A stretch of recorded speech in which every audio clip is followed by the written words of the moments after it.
Hi guys, Faye's back in English. Woo!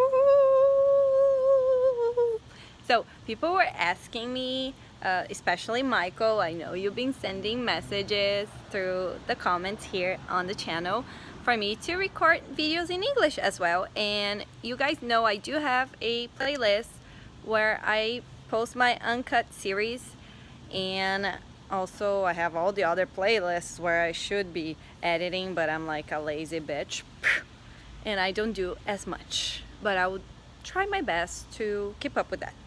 So today I'd like to talk to you about studying the US. I think a lot of people have questions about this, and I'll give you my top 5 things that you should know before you decide to move to the US to study English or do any courses that you might be interested. And we have a bird being our special guest today in this video.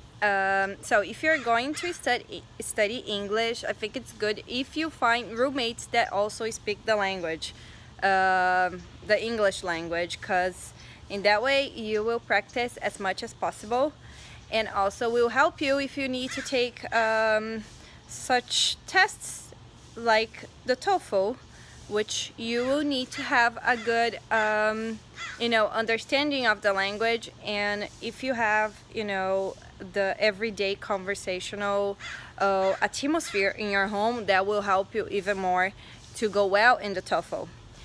If you decide to come here and do college courses or continue education courses, things that you should know: some schools will help you to get the OPT. Other schools might help you to not just get the OPT but the CPT. So CPT is a full-time work as a student that you can do throughout your studies in the US.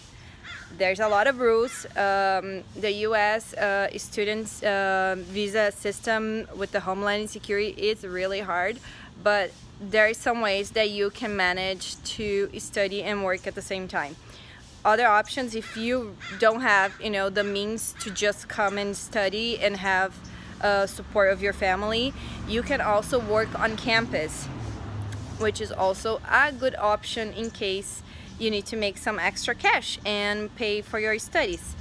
Another way is to find freelance jobs such as video editing, photography, all this type of work that will pay you in cash and then since you as an international student will not have a social security, you cannot take taxes off. So getting the payment in cash will be easier for you to have an extra amount of money coming in each month.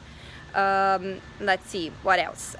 So the thing is that I do need to explain to you about, if you do decide to do CPT while studying, is that time that you were using in the months of study and also working with the CPT, this amount of time will be taken off from your OPT, which is the optional training after you finish your program.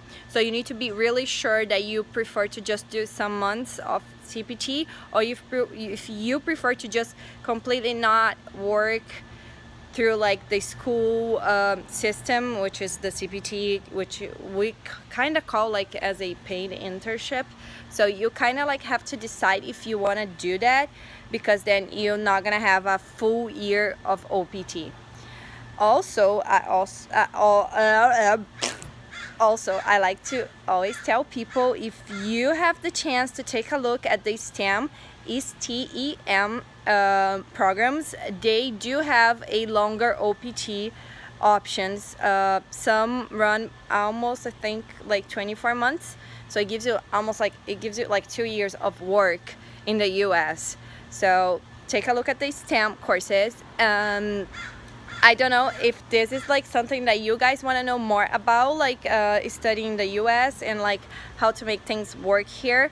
I know there's a lot of bureaucracy, as I mentioned before, especially now that we do have a new president in the United States.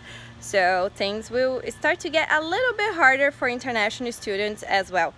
So I just wanted like to give it a shot and try to explain to you like some things that I already know. And if you do have more questions about how to become an international student in the US, or if you have questions about immigration, please leave your comments below and I'll try to answer in the best of my knowledge. I was missing speaking in English with you guys here in the channel, so please don't forget to subscribe, leave your comment, your thumbs up if you like this video and this subject, so I will know if I should like post more things that I already know since I've been here for such a long time.